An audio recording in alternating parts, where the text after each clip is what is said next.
3, 2, 1. How's it, everybody? And welcome to another episode of Culture the Podcast. I am here with a friend all the way from the islands of Hawaii via Long Beach. Via Long Beach. Via Long Beach. Via Long Beach. My buddy Sammy P. Sammy P is a cinematographer. Sure. I'd like to think of myself as an actor, cinematographer, all kinds of things. You're just kind of jack of all trades. Yeah? Talk about a lot of stuff. Sweet. So yeah, you were born and raised on Oahu, yeah? That's right. Yeah. Born and raised on Oahu. Moved out to California when I was 23. Wow. To work for Disney. Oh, nice. Yeah. What exactly did you work for Disney? So I was in the Aladdin show at the Hyperion Theater. Oh, nice. Show ran for 13 years. I was in the show for 10 years, and I played Aladdin. Nice. Now, did you get the part while you were in Hawaii, or did you come out, get hired, and then get the part? Yeah, they actually came to audition in Hawaii, and it was actually nice. the first time that they came to Hawaii to audition. Uh-huh. And so I booked it in Hawaii, and 3 months later, And it just changed your whole life. changed my whole life. Yeah. That's wild, dude. Yeah. So they made you kind of like decide, like, hey, so you want to move to the mainland? And Oh, I was ready to go, man. Oh, really? I was ready to go. Yeah. Really? Yeah. What were you doing when you were in Oahu? Were you So I was acting and doing stuff like yeah. that? Well, I was working. It's a long story, but Let's get into it. Let's get into it. So you were born. So I was in a born small on little a beautiful summer's day. No, so I actually went to college to become a lawyer. Oh, really? I got a degree in speech communication, and the plan was to go into law school after that. Okay. But after I was in college, I was like, man, I really don't want to do this. Like, I felt like it was sort of what my parents wanted me to do. Right. And I had, some uncles and my mom's cousins were all lawyers. Oh, But when I looked at their lives, I was like, I don't know if that's the type of life that I want to lead. I just want to sing, Mom. So after I got my 4-year degree, I was like, okay, Mom, I don't want to go to law school. She's like, that's fine. And so, really? She's just like, yeah, cool. She's like, you're good, but you got to go get a job. Just for context purposes, your parents, what ethnicity are they? What is their... So my mom is Japanese, my dad is Filipino. Okay. And mixed in with all of that is like Chinese, Portuguese, Spanish. Mm-hmm. So your last name is Pablo. Yeah. So that's, I'm assuming, a Spanish name? Yeah, it's a Spanish name. So the family lore is that that's not actually our real name. It's just I don't know if it's true or not, but supposedly our last name is Capal, and somewhere along the line it was changed to Pablo because I guess Paul is Pablo in Spanish. Yeah, I can see that. It was more beneficial to have a Spanish name. That makes sense. So when did they come to the islands? Well, so they're actually my mom is third generation and my dad is second generation. What was my dad's parents? Your dad's parents were born in the Philippines. So, okay, so he's first generation. So you were second generation on your dad's. Yeah, and so my mom is third generation. Third generation. Oh wow. Yeah. Oh wait, no. My mom is second generation. I'm third generation. On Okay. the mom's side. Okay. Cool. Yeah. That's wild. So then, you're growing up, supposed to be a lawyer. Yeah. So mom's like, go get a job. I'm like, all right. So I was like, well, what do I like doing? Well, I like working out. So let me get a job at 24 Hour Fitness. Right. Got a job there. Hated my life. Really? Because I was the sales counselor or person who tricks you into buying a membership. The person no one wants to talk to when they come exactly, to the gym. Exactly. And so I just want to I'm here with my buddy for 3 free sessions. Yeah, exactly. I don't want to talk to anybody. Exactly. Yeah. But I'm the guy that has to convert that. So anyway, I just wasn't having, fun doing that. It's just like, what am I doing? And it just so happened that one of my buddies, his dad was vice president of this Polynesian entertainment company. Oh, nice. And so they were looking for singers for a cruise ship. And I had done a lot of theater and singing and acting when I was a kid. But growing up in Hawaii, in my mind, in my family, that wasn't even a thought that you could be a performer for a living. That wasn't even in my frame of reference. It was just something fun I did as a kid. So anyway, my friend calls me. He's like, hey, do you want to come and sing on this cruise ship? And I was like, well, what do I have to do? And he's like, well, it's a 10-day cruise. You sing maybe like three shows within that 10 days, and the rest of the time you're living like a passenger in the ship. Awesome. I'm like, sign me up. Where would the cruises go? So I was on the NCL, Norwegian Cruise Line, and we did a Hawaiian Island tour. So we went around the Hawaiian Islands, and then we went down to Micronesia. Oh, nice. To the Republic of Kiribati, which was a little country in of itself on a coral atoll. And so yeah, it was pretty dope. That's And crazy. Did that for about a year. Uh-huh. But while I was on the ship, I met other performers, and I was like, oh, this is like you can do this for a living. Like this is an actual career path that people have. And so I was like, I think this is what I want to do. Oh no, that's dope. Yeah. That's dope. Now, as a kid, were you always like singing and doing? I mean, Filipinos have kind of like they're notorious for like karaoke and all that. In stuff. fact, my uncle actually sang with the famous Don Ho of Hawaii for 20 years. Yeah. Oh, wow. So I guess I can attribute the singing, performing side to my dad's side, the Filipino side for sure. Yeah. But growing up, I actually didn't know about singing or performing or anything. But what happened was, when I was about 10 years old, there was a theater program that was run by this amazing teacher, mentor. His name was Mr. Bright. And basically he would go around to the different schools, and like in our school district, he went to like 5 or 6 schools and chose like 10 kids from each, 5 or 10 kids from each school. And then we'd all come together and put on this play. And so when I was 10 years old, I remember getting called into the principal's office. I was like, oh no, I'm in trouble. Like, what was I doing? I was like causing troubles with the girls. I'm like, oh no. Yeah. So me and my buddy get called in there, and we're like, oh dude, we're so busted, yo. And they're like, hey, there's this theater thing, and you guys are gonna be a part of it. And we're like, okay, well, like, what does that mean? Like, well, you get to leave school early and go do this thing. We're like, yes, we're in. So we went down there, and it was the first time I was exposed to being on stage, singing, performing, and I was like, oh my gosh, I love this. And so from there, I did a lot of like community shows, and my mom put me in all these different classes. And so I kind of grew up. So they did kind of groom. Kind of, yeah, but still, it still but they was. wanted you to be like, you need a real job. You're like, gonna be a lawyer. This is fun. Yeah. But you're gonna need a real job. I don't think even in my parents' mind that being a performer was actually a living. Yeah, something you I think for like almost the whole time I was at Aladdin, my mom was like, "Oh, so when are you gonna get like a real job?" Mom, this is a real job, Mom. Yeah. And now all of a sudden they got the live action Aladdin. It's Yeah. like, Mom, see, I was right there. Yeah. That's pretty dope. Yeah. Now, what was the culture shock from living on the island to coming to Los Angeles? And yeah, I think for me, it wasn't so much of a culture shock as culture-wise. It was just like the basics of living. Because up until that point, I was living at home, and then I booked a cruise ship. And when you're on a cruise ship, like everything is taken care of. Right. You don't have to worry about rent or car insurance, or even making your meals, or like we had somebody making our beds and cleaning the bathroom every day. Right. And so that was my first time sort of living away from home, Living where alone. everything Like, was taken care of. Oh man, it's so easy. What if people complain about living on your own? So I think for me, moving out here, it was like, oh, there's like electric bill, and like, oh, hey, who's gonna clean my room? Exactly. This maid who's gonna cook my dinner? Like, what's going on? What's going on here? Where's the buffet at? What's going on? Yeah, but I would say as far as culture-wise, I think California is so cosmopolitan that there's so many ethnicities, so many races here. Similar to Hawaii. It's similar to Hawaii in that vein. I would say Hawaii is even more diverse. Actually, here's one interesting thing I think that I was like, oh, that's definitely different. Racism is like legit for real, like here in California.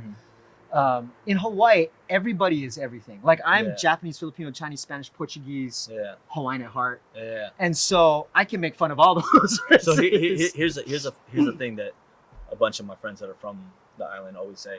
They're like, I'm not Hawaiian. Yeah. I'm from Hawaii. Yeah. I'm local. Local, but I'm not Hawaiian. I'm not gonna. It's not gonna. Don't get it wrong. You know, there's people that are of the bloodline. Right. Exactly. They have 13 vowels in their last name. Yeah. And that's who is. Those are Hawaiians. Yeah. I was born on Hawaii. I lived in Hawaii my whole life. I'm local, but I'm not Hawaiian. You know, so that's kind of like what a lot of people don't really realize. Like, oh, you're Hawaiian. Totally. You come from Hawaii. I totally ran into that all the time. And I understand the misconception is that, hey, we live in California. We're all Californians. You lived in Hawaii, you're Hawaiian. I'm like, no, because Hawaiian is an actual race of people. Right. And so, like in Hawaii, I'm Asian guy. Right. When I come out here, I'm Hawaiian. Right. That's wild. It's Yeah. interesting that that doesn't get kind of relayed as much as people see. And like another thing is what I think is a trip is like how you mentioned like the racism. It's like over there, like people have their prejudice Right. about like there's the Portuguese, Right. there's Oh, you know. the yeah, there's the Melanesians, there's all like the like they have their stereotypes Yeah. and they have Yeah. their quirks, but it's all in good fun, kind of It's like totally all in good yeah, like fun. we joke about each other because we Right. know we can, kind of Right. thing. Where here it's like an actual like hatred. Yeah, I was like, oh, It's you could get shot for yeah, like oh racism. you yeah, like you It's like, despise these this people. is like that's legit, crazy. man. Like Yeah. it's like oh just because you know just because I am in just a different shade Right. of brown or a different shade of white, like you really don't like my kind of people. And, like Yeah. that's kind of wild. And I think a lot of times that gets kind of blurred too. I think a lot of times there's a lot of prejudice here where people are kind of lighthearted about it or they try to Mhm. joke about it, but because the racial tension has gotten so Mhm. bad Mhm. that instantly it's like that's racist. You're so Right. racist for that. Right. Like, well, no, I'm joking Yeah. around. Like this is just Right. this is all in jest. Like it's just stereotypes. There's certain stereotypes. Yeah. Like And I understand too, like people here have like suffered like real Mhm. racism Mhm. where, those hurts run deep. So I get it. yeah. I get it. But it was sort of interesting to me coming from Hawaii where it's a little bit more loose on Yeah, on it's a that. laid back. It's a little laid back bit more feel. laid Because the back, thing is, yeah. and this is what I've always kind of like attributed it to. It's like, look, we're on an island. You're not going far. You know what I mean? Yeah. If you're gonna sit there, you're gonna talk shit. You're gonna get some shit. Yeah. You're either gonna take care of it right here. Yeah. So people kind of back what they say a lot more over there. Where it's like, yeah, I said that, but don't take it the way you're taking it. Like, Right. take Yeah. it easy. It's all right. It's not that bad. Like, relax. Be Yeah. easy. And then here, it's like you can say something, never see that person ever again, and then that person just lives with that. You could say some foul shit to somebody Yeah. standing in line because they cut you off and say Mhm. something, let Mhm. something slip. You probably didn't even mean you were having a bad day, and you normally would never use that kind of language, and then Yeah. you say it, and then you're just kind of like, you're never going to see that guy again. You're never going to get a chance to apologize, or That's they're not going to interesting, make yeah. you apologize. Yeah. So Whereas in the island, like you say something bad, like that's your mom's friend's cousin's Yeah, brother, yeah. and it's gonna get Yeah. back to your Yeah. mom. So yeah, exactly. So it's like, oh, I didn't know you were my cousin. Oh, that's interesting.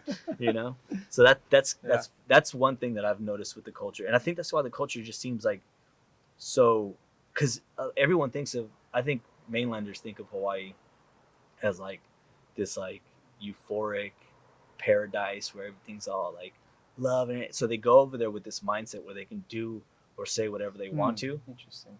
and then they kind of then they get slapped, they meet a mocha and for the first time the mocha slaps the shit out of them, and they're like, oh, okay, I guess these Hawaiians aren't as I think you should tell the viewers what a moke is. A moke. So a moke would basically be kind of like here. I mean, I guess here you would call them like not so much ghetto, but somebody that's just from the streets and kind of like lives life raw. Like they don't take any shit.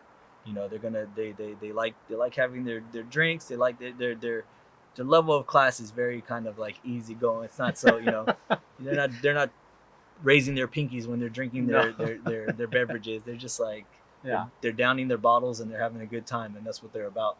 But they again, to be a moke, you're not really doesn't necessarily make you like a bad person or an aggressive person. You know what I mean? It's just like, no, you say something, I'm gonna slap you for it. I'm not gonna hold back. Why hold back? Why hold back? It's like I'm gonna back my shit up, but at the same time. But yeah, I think a lot of people don't realize, they're like, oh man, Hawaiians, and then they get this like, oh no, Hawaiians are aggressive people. They're aggressive. No, they're warriors. The Hawaiian culture is just a warrior culture to begin with. And not only that, you talk about how there's been a lot of disparity amongst races and cultures here in the United States. They did it the same way to Hawaii, you know what I mean? And it was a sovereign nation. The way it just kind of got ripped from under them, it's kind of like there's still a lot of hurt, in that lineage too. But just the culture is so, I don't want to say understanding, because I don't think that's the word, but they're just such a respectful people that they kind of okay, it is what it is, but we still keep our culture alive, and we still, that's what's beautiful to see from my standpoint, from being a mainland Howley, you know what I mean? Like I sit there and I look, but that's what I really appreciate about the culture. A lot of people, I get a lot of shit for how much I appreciate the culture. People are like, okay, we get it, you're Hawaiian. It's like, no, I'm not Hawaiian. Just to validate you and give like your viewers like how legit he is.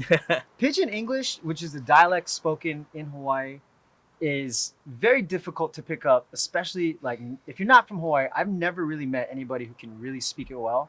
I would say of everybody I've met in my entire life, Jose, like hands down, has the best Pidgin accent for someone actually not from Hawaii. That's like, something legit. So that's something my friends and my wife are gonna be like, oh my God, please. For all the viewers out there, he's like legit at his Pidgin. I promise I wouldn't speak any Pidgin while we were on the podcast, so I wouldn't embarrass my wife. But no, yeah, it's just something. And the thing is, I think a lot of people hear me like try to talk Pidgin or try to like kind of envelop the culture, and they think of it as the same way kind of other cultures get taken advantage of. You know what I mean? Like, oh, you're trying to rape the culture, kind of in a sense, and until you kind of like get to know me and get to know how I actually feel about the culture, it's like, oh, okay, I get it now. I can see that you truly just really care about the culture. Yeah, like, I would not take it that way at all. I just see you as somebody who truly does have a love for the culture, and like you want to connect with it, and your Pidgin is awesome. I not for 1 second would think cultural appropriation or anything like that. Oh, see, guys, right on. But no, it's funny. It's funny because actually the last time we were just in Hawaii in May for my mother-in-law's 60th birthday, and everywhere we'd go, I would like just slip in and out of it, like, oh yeah, no, okay, shoots, thanks, and then my wife was like, stop it, and I'm like, what? She's like, stop it, I know what you're doing, stop it. I was like, I'm not doing anything. She's like, stop it, I know what you're doing. And I was like, God, it's just weird. It's like it's kind of like when in Rome, do as the Romans do, kind of thing. Like you get that feeling like, oh, this is how they talk. Okay, like, oh yeah, this is, oh, auntie, how's it? And then you're just kind of like, then you start realizing, because she has the same fear that she's like, I'm worried that people are gonna look at you and think that, oh, they might hear it and they might say like, oh, he knows how to speak Pidgin. Oh, he's local, and then they're like, oh, where are you from? What state? And then I'm like, oh no, I'm from the mainland. And they're like, oh, okay, you're kind, huh? It's like no, it's like, but and I was like, no, I don't think. I was like, the friends that I do have that are from Hawaii, I was like, a lot of them, they find it endearing, and as long as I'm not sitting there like, oh, bro, going in, getting like super like, theatrical with it. For the most part, they appreciate it. It's somewhat endearing. But I do get it. I now do have to check myself every time I go to the island. It's like, okay, I'm not gonna just behave from the mainland. I think it's awesome. Dude. Yeah, I appreciate it. So if you had to, when you were living on the island, what was one thing that mainlanders would do that would just drive you crazy? Or you would have like people get really angry about? Yeah, I mean, off the top of my head, there's nothing that I can think of like I would say, oh, people like this, like they always do this. Like, I mean, tourists are tourists, no matter where they come from. If they come from or mainland, better yet, what were the more difficult tourists to deal with?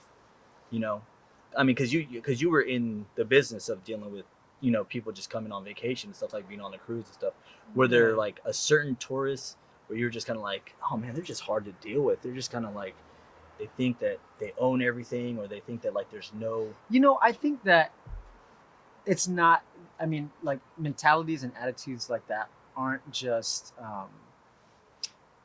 people from the mainland or tourists. You're gonna have those people no matter in any culture, and every. So you have people from Hawaii who are like that, who are entitled, and are not open-minded or want things a certain way.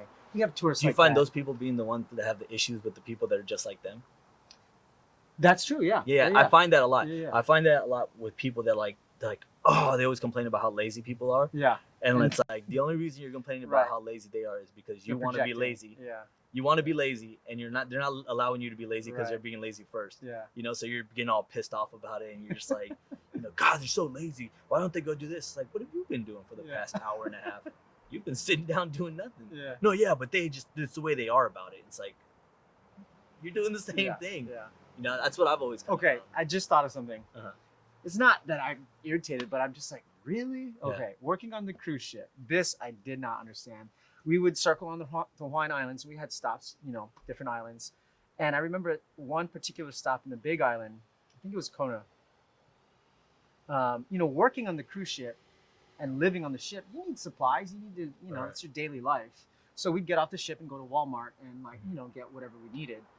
But it would always boggle my mind that people paid thousands of dollars to fly to Hawaii, to come on the cruise line, to see Hawaii.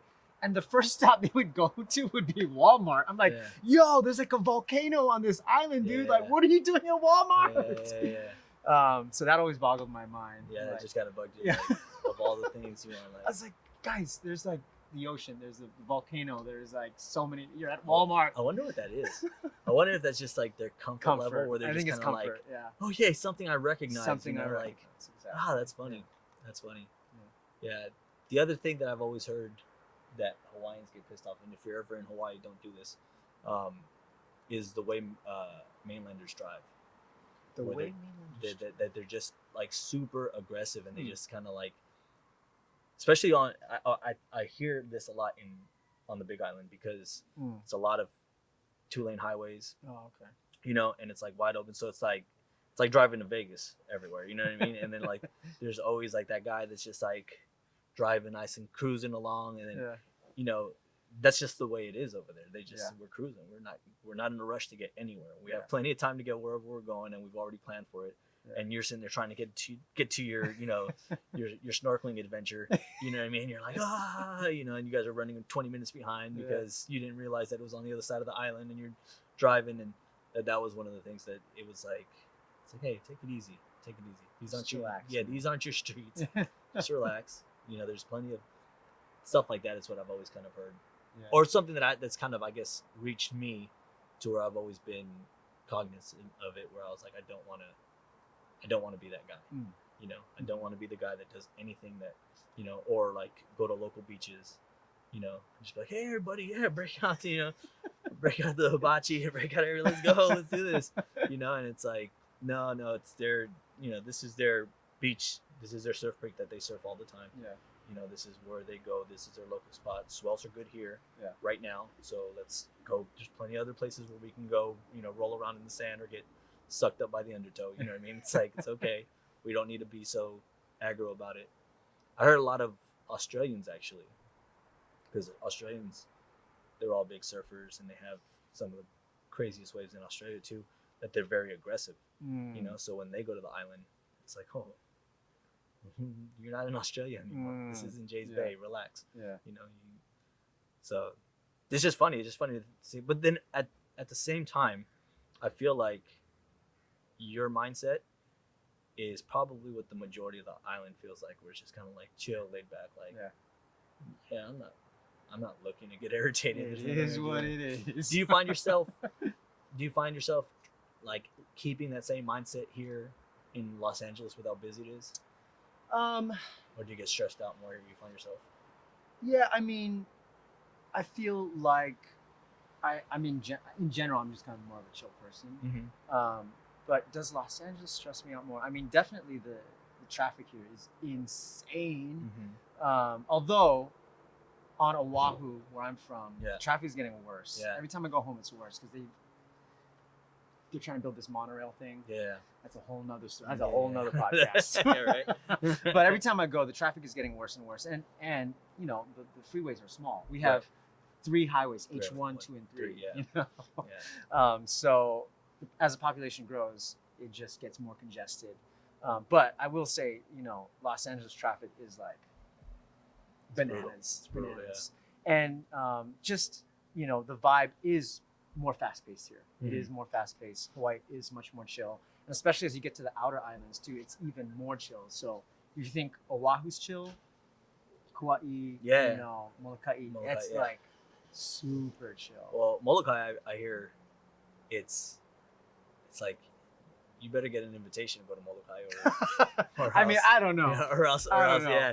It was like that's one of the places where the country's still country. You know? Yeah. And it's like I think there's like one street light on the whole island or something like that. And it's like something crazy like that.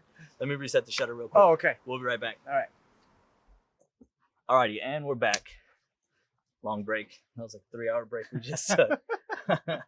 So we're talking about Molokai, but so now you come here. Mm-hmm. You're Aladdin Mm-hmm. and Disney. How is Disney as a company? Disney is a great company to work for. Yeah. You know, there's a lot of benefits. And that's what I'll say. Disney, in case you're listening, we appreciate Mickey, it. Yo, man. You guys are great. You my boy. Yeah. You my boy. Do you still have ties with the? I do, yeah. So I company? still, I'm subcontracted by them now. I don't work there full time. Nice. After the show closed, in addition to doing Aladdin, while I was there, I was also hired to be the spokesperson for Aulani, which is the hotel that Disney built out on Oahu. Because I'm from Hawaii, I can play the uke. Yeah, nice. And so kind of was just a nice match there. Nice. But I did that for about 6 years, and basically we, you know, go around, do national tours to promote the resort. Mickey would come along, we'd play the uke, he'd have his aloha shirt on, and we'd just talk about the resort. And so I did that for about 6 years, and I sort of became known as Hawaiian guy who plays the uke. So now when they need that, they call me up. So that's sweet. So I'm still subcontracted by them. And in fact, this summer, have you heard of Club 33? Yeah. So Club 33 is the exclusive club for Disney members. It's at the park. It's actually it's for those of you guys who want to check it out. It's pretty cool. It's always like fun to like go and see the doors. Yeah. But it's above Pirates of the Caribbean. So if you're ever at Disneyland and you go and you see Pirates of the Caribbean, when you exit, if you make a left, it's like 2 doors over. It's right next to the Blue Bayou, I believe. The Blue Bayou is the restaurant that's inside Pirates of the Caribbean. So it's right next to it, and it's like this exclusive club upstairs that's only for like people that spend over like $100K. Nobody could tell me. Like I asked employees there, and no one would tell me the exactly criteria is how much it costs. But I know it's like super expensive. So it's super exclusive, and they like to do, you know, special things for their members. And so for the summer, they had this whole theme, Summer of Tiki, where it was this Hawaiian theme where they brought in like performers. So they called me in to come and play the uke at the club. Nice. And then they did like a whole Polynesian show where they brought in Polynesian dancers, and I came and I hosted that. That's right. So I will do random things. I still. And where do they hold that? They hold that at Club 33. Oh, nice. Yeah. Nice. So you got to see. I've gotten inside. I've seen inside. Man. Yeah. I heard if you speak about it, they take your tongue out. No, it's cool. It's cool. They're cool. It's a beautiful space. You know, there's a bar, there's a restaurant. There's another club actually. I think. Where is it? In Disney World.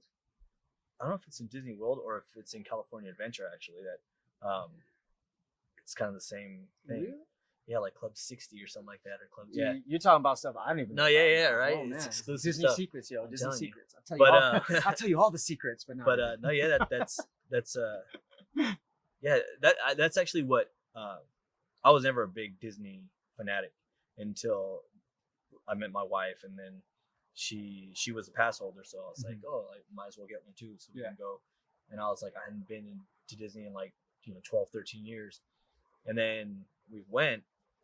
And then I found out about like the hidden Mickeys. What really caught me was I love the Indiana Jones ride. Oh yeah, that was like my thing, right? Yeah. So when we were going through the line, they were like, "Oh, you know that this is built on the old parking lot," and they're like, "So this whole thing is built over what used to be the Eeyore section." And they're like, when you go through the line and you watch the little film, if you look back, way in the back, tucked in the top, is an old Eeyore sign for the Eeyore parking. Yeah. And I was like, what? They're like, yeah. There's a bunch of little hidden things around the resort. And I was like, really? So like, oh yeah, you should go get a hidden Mickey book. So then the hidden Mickey book like has a bunch of the stuff, and then like apparently there's even stuff that's not in the book that's just like strewn about the resort. So so then it became like a scavenger hunt where I was like, oh, I want to see all these things. I want to see what they're talking about. Like the Country Bear Jamboree is over there by the Winnie the Pooh ride. Mm-hmm. So the Winnie the Pooh ride, they tore down the Country Bear Jamboree and put the Winnie the Pooh ride in that section. So when after you go through like the Heffalump scene, mm-hmm. if you look behind, you see there's the moose, the bison, and I think it's a bear. It's the heads that like they used to be like the singing heads. Nice. So they're like, so you look back and you see it, and it's like all those things where I was like, oh, I got to find out all these secrets now. So that's what got me all excited about Disneyland, where I started like actually trying to find out like all the little, and then you start hearing about like Walt's life and all like the like crazy little like, not really crazy, but they're just like all the little hidden kind of things. Like he loved doing that, like little hidden messages, you know, and stuff like that throughout the park. Little things that like his little stamp where they're not just out there showing. Dude, you probably know like way more than I know about. It's Disney. A trip, yeah. No, dude, I'm telling you, I went down the rabbit hole with that thing, and it's kind of what made me start to love Disney as like the whole Disney culture. You know, the whole Disney culture. People like trip out on it, and people are like, man, like I've never really gotten into like the pins and all that other stuff that people collect and trade off. But that was one thing. I went down the rabbit hole and just found out all the little secret things. Yeah, and it was a lot of fun because it was like, oh, let's see what else they have. Let's see what else. And I get real nostalgic, especially about like stuff in history. So whenever they have like little things that are hidden like that from history, it's always kind of cool. Like Walt's apartment. Yeah, like, I never knew Walt had an apartment there. So his apartment's above the fire station on Main Street. Mm-hmm. So when you go there, there's a little light in the window. And that's supposed to be like Walt's light. It's supposed to be Walt like watching over the park and stuff like that. So it's a lot of cool little things like that to me makes it fun to be at the park because you know like there's a bunch of little secrets everywhere, and if you can find them all out, you know, it's kind of fun. That's awesome. Yeah, and it's interesting that you kind of found this love for Disney like later on because of your wife through these like hidden things. For me, I grew up like watching all the Disney movies. Mm-hmm. My favorite movie was Aladdin. And being, you know, living in Hawaii, Disneyland was like this magical land far away. And so I did get to go a couple times as a kid. And when I went, it was like mind blowing. Nice. And I even remember as a kid being like, man, I would love to work at Disneyland. Right. You know, as a kid, you didn't even know what that means. You just want to live there. Right. So in a way, working for Aladdin was like literally a dream come true. And it was a great job, and I met lifelong friends. Right. And I mean, working for Disney literally changed my life. That's awesome. Yeah, that's awesome. I mean, it had to have. You know, you came from. It's just crazy to think that you come from a small little island, you know, where you can basically know every part of the island. After 23 years of living, you know every little bit of the island. You know, and then coming to like Hollywood. You know, and having to like adapt to that, and all for just like this is your job. You're gonna be performing. These are your days. Speaking of that, that reminded me of you were asking earlier, culture shock thing. I don't know if this is a culture shock, but something that shocked me about California.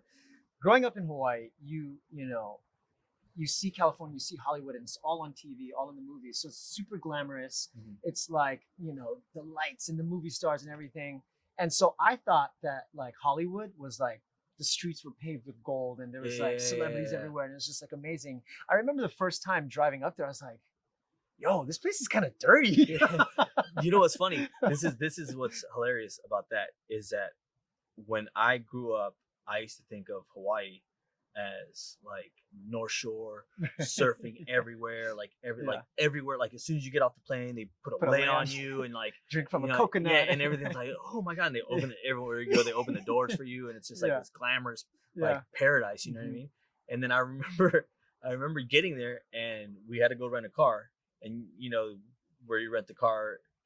When you get to Oahu, there's one of the greatest experiences is renting a car right next to the Oahu airport or the Honolulu airport, and you go there and you're just kind of like you're there for. It's a lot better now, by the way. It's gotten way better, but you're there for like an hour to 2 hours, like waiting for your car for them to rent your car, and you're just like sitting there, and you're right under the like overpass. You're right over the you're right over like it's the H2, and you're just kind of like. So I remember like this is just like a city. I was like, this is I was like, what is this? I was like, where's the palm trees and where's the beach? I thought I thought the airport would be like right on the beach. I was like, what's going on here? And I'm just kind of like tripping out. And then I remember driving to Waikiki, and I was like driving, and I'm like looking, and I'm like, this isn't what I thought Hawaii was gonna be like, And that was like the whole slap in the face where I was like, damn, here I was so excited to be like in Hawaii and what I've always dreamt Hawaii to be. I had like this affinity for Hawaii, and I always wanted to be like, I want to be in Hawaii. I want to like see what all this is all about. Then I go and I was like, this is a bummer. I was like, this sucks. I was like, this is not what I thought. And I was like in my 20s, so I was like, oh, dude, like little Jose just died right now. Like he was just so bummed out. And then traveling around the island and seeing what the island actually has to offer is when like I fell in love with the culture completely. Where like that, I was like, oh, this is Hawaii. Yeah. Like this is what they talk about in Hawaii. It's not about the resorts. It's not about the lays. It's not about, you know what I mean? It's like not everywhere you go is Turtle Bay. It's not all going to be, I was like, but it's just some places you go where it's just like jaw dropping. You're just like, holy shit. And I would assume like for somebody coming from the island to LA, it's like seeing the Hollywood sign for the first time. Yeah. Up close where you're just kind of like right there and you're like, oh shit, that's what, like there it is. Like that's what it looks like. Or the Man Chinese Theater. And you're like, oh damn. But then you're not realizing there's a bum pissing right next to it. And you're like, oh, oh. It's funny though to hear your perspective coming to Hawaii because you had all these ideas of what it was supposed to look like. For sure. And you create these images in your head, and really we get them from what we watch in the media, definitely. TV, movies. It's funny how much that shapes us and makes us think what the reality is when it's really not the reality. No, I go to. I remember seeing like movies like North Shore and stuff like that, and kind of seeing like the waves and how like, or like I watch a lot of like, because I bodyboard, so I'd watch a lot of bodyboarding videos, and like everything was all North Shore and stuff like that, or surfing videos. They're all, and I'm like, and when you see those barrels and you're just like you look at them and you see someone standing in a barrel and you're like, oh, that must be so much fun. Like just standing in a barrel and like the water just barreling over you. Like it's like a ride, Right. And then you go and you realize that that's like a 25-foot face. You know what I mean? You could die. Yeah, no, not only that, and I was like, oh, there's a 25-foot face. It's like not like it's not double overhead because like it's like a little theme park where they're like making the way for you. It's like, wow, and they just keep coming. Like, like that guy wiped out, and like there's 3 more on top of his head now, and you're just like, and then you realize, oh yeah, there's a coral reef right under that. That if you do wipe out, you're wiping out into like 2 feet of water with 6,000 tons of water falling on top of you. I'm like, that's something. I was like, I thought I was gonna be able to go to Hawaii, and I'm like, I'm gonna go learn how to surf in Hawaii. I'm just gonna go get a board and just paddle, and the waves they just push you right into the waves. It's like it's all magic. Yeah, you just all you gotta do is I'll be stand sipping up. my coconut as I'm surfing on the wave. Yeah, like the Brady Bunch like stuff. Where it's like all you gotta do is just stand up on the board, and it's just like the wave just guides you in it. And then I remember seeing, the funny part is we went to North Shore the first time we went, and it was summer. And for those who don't know, the North Shore during the summer is a swimming pool. It's not. It's nothing. There's no waves. There's nothing. So I was so stoked. I was like, oh, let's go to the Vulcan Pipeline. I was like, I can't wait. Here we go, Bonsai Pipeline. Here we go. I was like, and I'm driving. I'm driving, and then next thing you know, it's like, zoom, and I was like, was that a parking lot? Like it's just like a parking lot with like maybe like 20 stalls. And you're like, whoo. Was that it?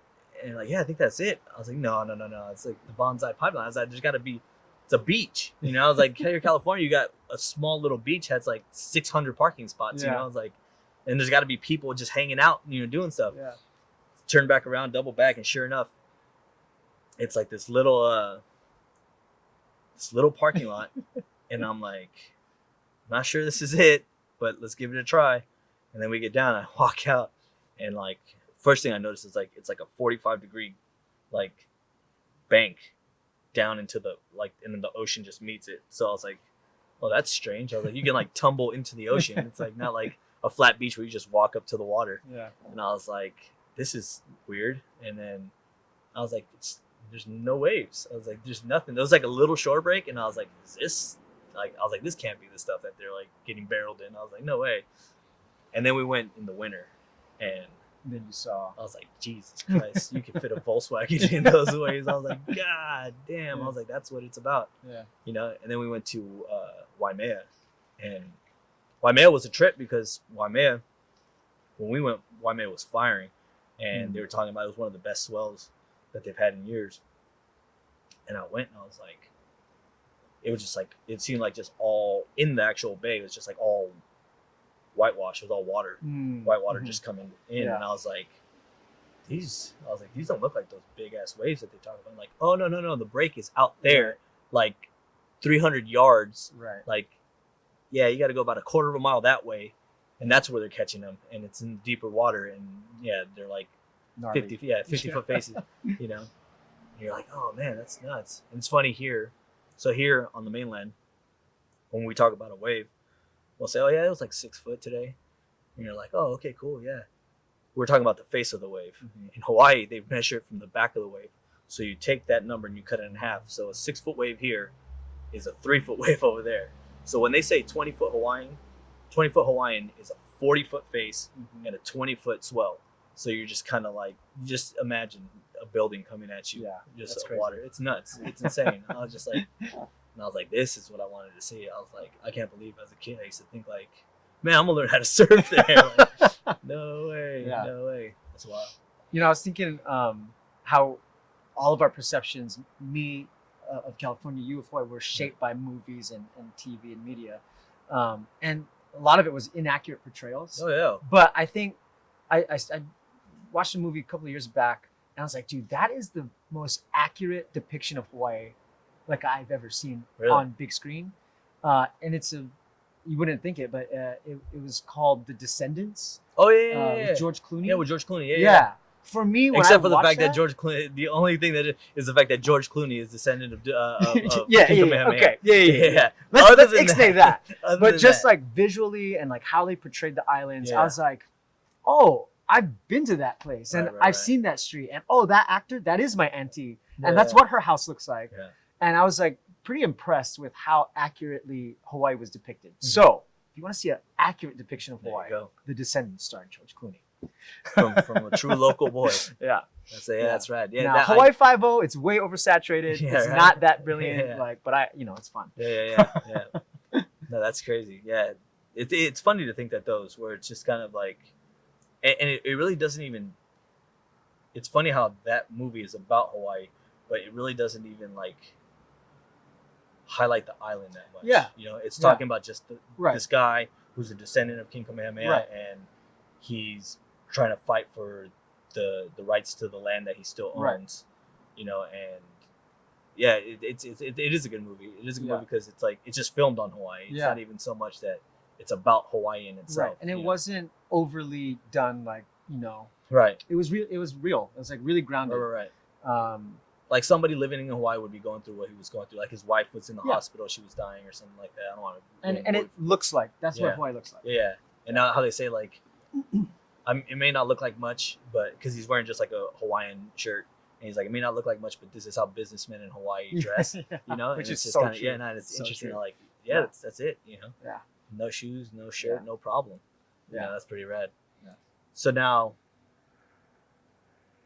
after Aladdin, they stopped the show, and then you're kind of doing these little, part-time kind of gigs for them. What did you think then? Were you like? Yeah, that's a good question. So after the show closed, I was like, okay, I feel like, I don't want to continue on at Disney. I feel like I did the best thing I possibly could here, and so I want to see what else is out there. And so I got new agents. I jumped into like all these different acting classes, and just started like pounding the pavement. I was going up to, based out here in Long Beach. I was driving up to LA, North Hollywood, like every single day for auditions and classes and everything. And did you wait tables? No, I actually never waited tables. You never had to wait tables. No, that's pretty rad. tables. That's pretty rad. But nothing was really panning out. Wasn't booking anything. Nothing was really happening. I'm like, okay, well, let me try to create my own things. Right. Make it happen. So I started a YouTube channel. Right. And I started doing vlogs on there, and it was fun. Sammy Well, P808. Yeah, that's Sammy P808. So yeah, if you guys want to check it out, I'll probably have it linked Yeah. in. I mean, I honestly I haven't touched the channel in like over 2 years. Right. But it was fun to like have an outlet of creativity and like. Was the goal to be kind of like an influencer? Like At that time, I didn't even know the word influencer. Right. It wasn't something that was. Yeah, it was just a way for me to sort of release my creativity and create something, and just have an outlet. Mm-hmm. So I was doing the YouTube videos, and as I was doing it, I would just have my friends in it, and we would do like a fun day at Disney or a fun day at Universal Studios. But it sort of became unsustainable because my regular life wasn't a fun day out doing something crazy, which is kind of what the channel was about. Mm-hmm. And so after a while, I was like, okay, I can't do this anymore. Right. So I kind of stopped it. But during that time, one of the friends that I had on one of the vlogs, he was about to get married. And so his wife called me up. She's like, hey, do you think you could make us a wedding video? And I was like, oh no, I make vlogs. Like, I don't do wedding videos. She's like, no, can you make us something like this? And so she sent me like this professional wedding video with multiple cameras. And I'm like, no, like I have a point and shoot camera. I just make vlogs. It's totally different. I know what you want. That's not what I do. And she's like, just whatever you can do, we'd really appreciate it. Right. Like, oh, all right, fine. So I took my little point and shoot camera down there, and I shot a little wedding video for them, and it turned out fun. It was a fun edit, and they appreciated it. And their wedding planner was like, hey, that was pretty cool. You think maybe you could like shoot my daughter's birthday? And I was like, okay, sure. Birthday I could do for sure. Yeah, sure, yeah. And then another friend of mine, he was a DJ. He's like, hey, do you think you could like, get some shots of me and like make a little promotional video of me doing my DJ thing? I'm like, okay. And so it kind of just I started pivoting into this like new thing of like cinematography and filmmaking. And it was the first time that I sort of felt passionate about something other than performing. Nice. And I felt like it was fulfilling my creative side. And I was just like, man, I actually really like this. And so I was like, you know what? Let me talk to one of my friends who's doing this videography thing in Hawaii. Mm-hmm. And he kind of, told me about his journey and story. And I was like, man, this sounds like really interesting. I'm going to do it. Like, I'm just going to jump in and do it. And so I freaking bought like a whole camera kit and like a glide cam and all this stuff. And then I went to the school of YouTube, man, and I started learning as much as I could. Yeah, that's where 90% of this stuff comes from. Yeah, the school of YouTube. learning about audio, awesome, and cameras and lighting. So much information out there. So much information out there. I feel like with the internet and with YouTube, information is so readily available. Like depending on what you want to learn, you can learn almost anything on YouTube now. And so I just started learning as much as I could, and I started doing freelance videography as like my main bread and butter. Nice. Yeah. And that's Noble Vision. Yeah, so it's called Noble Vision Films. You can check out my website, noblevisionfilms.com. Check it out if you guys have anything planned up that you guys want to do. I'm also on Instagram at Noble Vision Films. So do weddings. I do business promotional stuff. So if you have a small business and you need a promotional video, sizzle reel for Instagram. Music videos. I want to start like shooting more like narrative stuff too. Mm-hmm. So I'm like talking to a bunch of friends and like gonna write like short scripts and like start doing that as well. Mm-hmm. I'm also interested in doing like documentary stuff. And so just a whole bunch of stuff. That's rad, man. And so sort of kind of navigating the whole scene and trying to figure out exactly what it is I want to do, where it is I want to go. But it's been a huge learning process for me. I mean, I've never had my own business before. Right. And I think what I sort of fell into is as a creative, I was always opposed to like the business aspect. Like I hate the show business part. I love the creative part. I love the performing, the acting, the creating. And so when I got into videography, I sort of was in this mindset. I was like, well, I don't like the business. Like as long as I make beautiful work and be super creative and like make amazing, videos, all of this business will come. Right. And that is totally not true. Like you have to do the business side of it. Right, You right, have right. to have the marketing. You have to have, the business side. Because I had this epiphany is that I was so opposed to business, but business is the lifeblood for the creativity. Right. Business will fuel the creativity. Right. Without the business, without the clients, without the money, you can't make the beautiful work. And so I've been having this, whole mindset shift to be more focused on that. And in doing that, I've learned more about what it takes to advertise and make promotional videos. But I think it's also helped me to help my clients to help them take their videos to the next level. Where before I was figure just out what they want. I was just trying to make something that was pretty looking. But now I'm like, I see the marketing messages and I see how you could leverage Facebook ads or Instagram, and I see how you could use this social media to promote your business if we make these types of videos. So I think So you almost become like a business advisor at the same time. yeah, I sort of feel like I'm sort of moving in that direction too now. And, I'm thinking about reviving my YouTube channel. So I did mostly vlogs.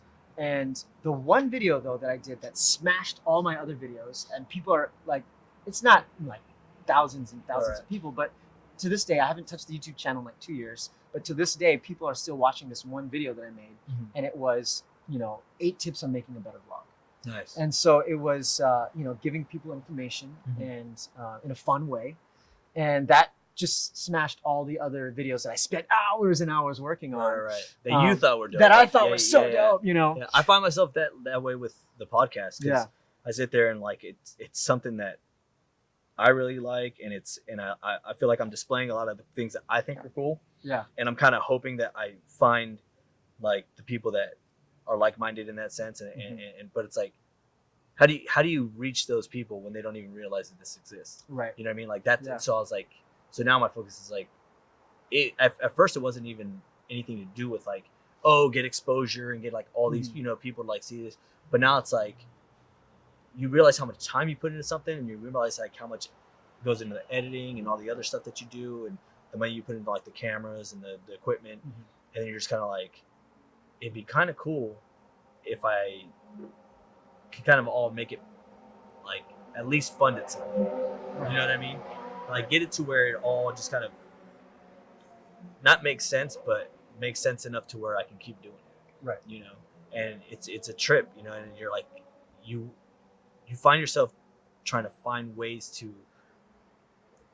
be all encompassing, so where people can like all dig what you're doing, but at the same time try to stay true to what you want it to be, kind of thing. Right. So, and that's what I kind of dig about the podcast in general. Just the whole format of podcasting is just like, you just do what you do. You just have a conversation with somebody, and you talk about topics that you think are cool. Yeah. And if people dig it, they dig it. And my whole thing now is like, how do you get that exposure? Like, how do you get it to the people that might be into it, but don't know it exists yet? How long have you been doing the podcast now? Podcast, I want to say I've been doing it for it's like in its infancy, probably like a few months. Yeah. So so I think that one of the keys is being consistent and consistently posting. And at the beginning, it's always a grind, right? To get something that no one knows about, how do you get it in front of people? I think one of the huge keys, and even looking back, I'm like, what if I had just kept the podcast going? Because people are still watching it and commenting in, even though I haven't touched it in 2 years. Like, what if I just continued to do that? So I think for you, like, consistency is the key, and the passion that you have for it will help motivate you to be consistent. Right. So in a way, you do want to stay true to what you want to do. Right. But also, as you start building that body of work, you can start to review the analytics of what people are actually interested in. And just because people are interested in a certain topic, it doesn't mean that it's not being true to what you want to do as well. Right. Because you also want to, answer people's questions, and you want to talk about things that people are also interested about. Of course, you never want to deviate from like who you are and what you want to put out there. Right. But as you have this body of work being built, you can kind of see, what's working, what's not, and you can change, right? Yeah. The beauty of YouTube is that it is whatever you want to be. It's your tube. I think that's also what you hear a lot of people that have podcasts and have their channels are saying, where it's like, there's so many outlets now where you don't have to go through a network necessarily to monetize your page, monetize what you're doing, and actually make a decent living doing what you're doing, and having a bunch of people like they're saying, like there's a lot of guys that I follow, like Joe Rogan and a bunch of other podcasts where they're sitting there and they have their day jobs. Most of them are comedians, and they're like they'll do their stand up. They'll do a stand up special, and the network will be like, okay, we need you to go out and promote, and they're like, well, I don't need to promote. All I need to do is just go on my YouTube channel, you know what I mean, and go on my podcast and just be like, hey guys, my special's out, go check it out, and that reaches 2-3 million people, and it's like not only is it 2-3 million people, it's 2-3 million people that are into what you do, as opposed to going to radio stations and different things like that and do all your promos and all this stuff, and maybe get like a tenth of the people that are listening that might think of like, oh yeah, I kind of heard this guy was on the radio, or he was kind of interesting, let me go ahead and check him out, And even now, like I find myself specifically, it's like I don't even listen to the radio anymore. Everything I do is like either Apple Music or Pandora or something like that, or I'll listen to podcasts, And it's just like funny how everything that used to be so network driven and how the whole landscape used to be just all handled by networks. It's now do what you do. Do what you do and what people dig. And if it catches fire, it catches fire. If it doesn't, I mean, technology has like reshaped the landscape of all this stuff. For sure. And I mean, for myself, I haven't had cable for like years now. And I know that I've talked to some of my friends, their kids don't even know what TV is. All they know is streaming. They know Netflix and they know Hulu and YouTube and Amazon Prime. They don't know what cable TV is.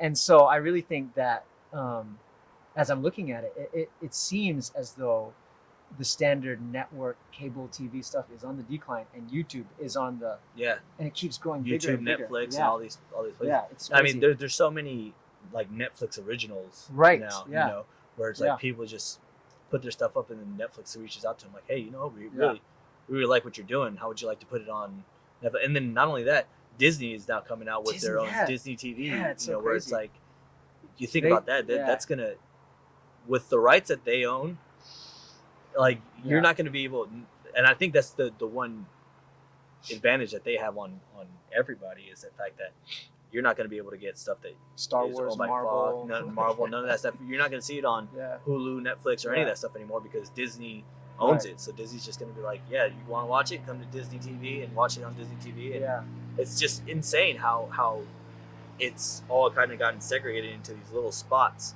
or these little companies all now have their own thing, and how easy it is for you to put your stuff out there, gain a following, and because you gain that following, get noticed by these execs and noticed by these people that say like, hey, let's give you a show, and then you can decide and say like, no, I don't want to, because I don't want you guys putting your fingerprint on what I'm doing already. People like what I'm doing, I'm gonna keep doing what I'm doing. So it's very interesting to see where it's all gonna go. Especially like with Disney entering the streaming market too. They see something, right? At Disney, they are very smart at what they do, and they see that is part of the future of media and broadcast. And so it's going to be very interesting to see, like, are there going to be like 500 different streaming ones? Is there going to be a company that bundles all of those, like, and that's the new like cable? Like, exactly. It's going to be so interesting. Where they buy the rights to this, that, and the other. We're going to bundle Netflix, Hulu, Amazon, and Disney, and we're the new cable providers, but it's a streaming provider. It's wild, and that's why it's cool. These outlets, they're even saying that they kind of hope that YouTube gets a competitor.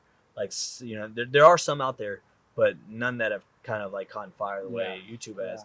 But how awesome would it be if YouTube had their own competitors, to where now you have these two different outlets to where like, this demographic may not, the YouTube demographic may be different from the demographic on this other, site that, allows you to do your own stuff. And, it's really, it's nuts, man. It's a good time. And it's kind of why I like doing this, is just kind of like, let's see what happens, throw it out there and let's see what happens. And people like it, they like it. If not, and I told myself and my wife, I told her, I was like, if there's a handful of people that watch this and get something out of it and really dig it, I'll just keep doing it just for them. You know what I mean? I'll do it just because it's bringing joy to somebody. Like Absolutely, it's like absolutely. It's There's a a fun market thing. for you. Yeah, it's just like it doesn't necessarily need to have.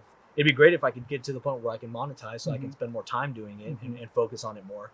So I don't have to spend so much time at work or supplement it all.